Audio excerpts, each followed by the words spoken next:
Today I'm going off the beaten path a little bit, and I'm going to do a decumbrature chart, which is, I'm going to put on this light here because that'll have a better ability to see. Anyway, I'm going to do a decumbrature chart. And why am I doing a decumbrature chart? Well, as it turns out, we have had a H1N1 bird flu in Cambodia. And so I have pulled a decumbrature chart asking the universe, if you will, what might we be expecting? Well, this is a good news, bad news reading, I do believe. Okay, so I'm seeing very much the connection in this sense in the first house, which is the what we would call the ascendant in Gemini, to Mercury, information coming forward out of Cambodia, suggesting that there is something about this process that's taking place that is hitting us now. We've had, I believe, 2 deaths. One was a little girl. In the 6th house, we are in Scorpio, where it is suggesting something of a virus or an infection, and this infection is what we would call hot and wet in terms of temperaments. So it is a sanguine temperament. We can expect that this is going to hit. It's going to be like wanting to get friendly with us in our lungs and in our bodies. And it's going to be something that's kind of devastating to those who get it. So this is about the H1N1 flu. The 8th house is in Capricorn, meaning that there is some real serious issues that are taking place. Capricorn is the great keeper of time and the discipliner. And just let's not forget that Saturn is now moving into Pisces, where it's going to be liquidy and wet. And this chart suggests that's exactly what's happening. And then we are going to go and we're going to look at the moon. The moon is slow. It's in Taurus and it is in the 12th house, which means that this is some kind of spiritual shadow that's taking place within our community, regardless of where it is located. And it is conjunct the North Node, suggesting that the timing of this is it is part of a greater cycle of time, that these things hit us. Now, where we're going with this is the spirit of it, or soul of it, is in Venus. So it's kind of showing like a divine feminine versus a masculine in conflict. And this virus comes along and it is going to kind of level the playing field. And probably what it's really suggesting is, in this sense, we have such a problem with toxic masculinity, whether it's male or female, us having ideas that we need people who strong arm and rule us. A necessary part of our day-to-day life is really untrue. In the part of fortune, it's in the 3rd house, which doubles back into or opposes Mercury, its own house, if you will. But this is on fire. This is in Leo. It's suggesting that something about this time is hot. In our part of fortune, it's hot. So that hot and wet. And I believe that what it creates is a type of pneumonia. Venus, Jupiter in the 11th conjunct in Aries, again, taking us back to this hot and wet process that we are in.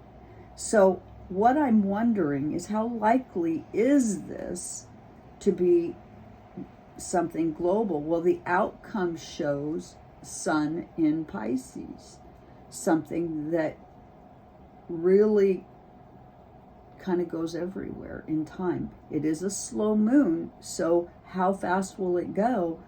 Nobody really knows for sure, but the moon and the sun are sextile in this sense. So the moon in the 12th and the sun in the 10th, and they are sextiling.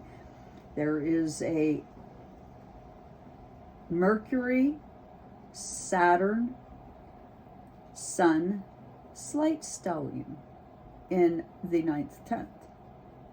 So what is this telling us? Well, we know that Saturn is really playing a role in this. So this is something to really be mindful of. And so, as I've been saying, Pluto is going into the Aquarius sign and Saturn is going into Pisces.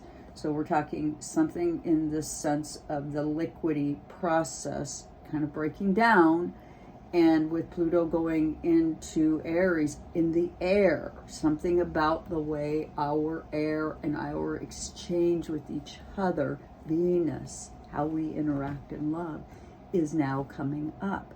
And of course, the government has been saying things about, they've been kind of hinting about us maybe being vulnerable to an avian or a different virus. They've been saying it for a while. So the cards I am going to use today on Monday, Moon Day, face is the moon today, is the Crow Tarot. Okay, we're going to just ask the Crow Tarot to please tell us what's happening, what's going on. Okay, what we get is, yes, divine chaos, 5 of swords, which is consistent. Air, that something in the air is changing. This event took place on February 25th, 2023, and the number of 5s that came up in this, and what we're talking about is air and water, is a really interesting double back. And the reason I'm using birds in terms of the reading today is because this is the avian flu. It's the bird flu, and crows are a warning system. They will tell you. I am very much into listening to birds. I love listening to birds, and I have several birds that I've done work around to help with their owners, parrots particularly, where I've done readings for the owners. So birds, what do we got here? Well, we're seeing death over bird flu. We are going to see death, and you can see there's 2 dead birds. This is what we're talking about, 2 dead birds. We're talking about 2 people that have died of H1N1 flu in Cambodia, in the capital. Okay, so the next card that we're going to get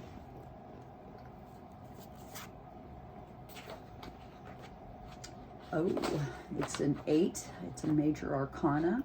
And you can see where the bird is sitting upon the lion's nose, and it is infinitely strong. It's coming in some strength. So I'm going to just say this. I don't like being anyway fear-mongering. We all kind of know that for whatever reasons, we've been embattled in some ways. And this card is suggesting that this is coming in, this bird flu, and you can see the bird sitting up on the nose of the lion and the infinity sign. This is going to happen in some strength.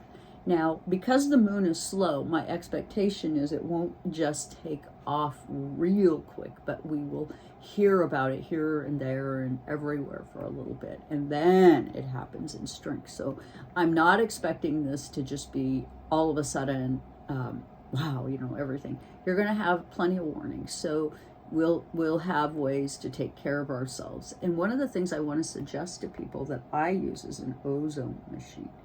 I keep my air cleaned via ozone. So maybe it's time to consider, how do we protect our bodies and our lungs? I'm thinking masks are just rather might be necessary. I don't know. They're going to tell us we need tons of vaccines. Don't know about that either. But one of the things I do know is that ozone is something that does keep the air clean. So keep it in mind. And the final card that I get is a 5 of Wands. When this happens, it'll happen in some heated divine ways. It'll be divine chaos. It's going to be difficult, and you can see the red blood below, the people who have passed, and the birds up above with their fire. And there's going to be, in this sense, I'm almost thinking that this is suggesting that the ground is also getting hot, so volcanic. So that will add to the lung chaos, is that we're going to be breathing air that might be very sulfurous and even somewhat dangerous. Now, I live on the Big Island in Hawaii, and I'm going to say I live in Hawaii, and I've had people correct me and tell me, one, I don't know how to spell Hawaii, and I don't know how to say it, and all of that. Well, the W is pronounced like a V, so it is Hawaii, or Hawaii.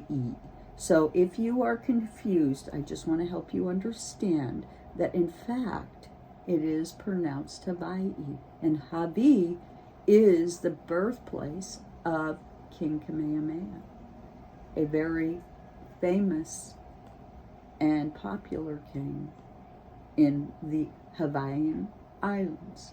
Now with that, I thank you very much for joining me. Please do hit like, share, and subscribe, and join me for further information as it comes up.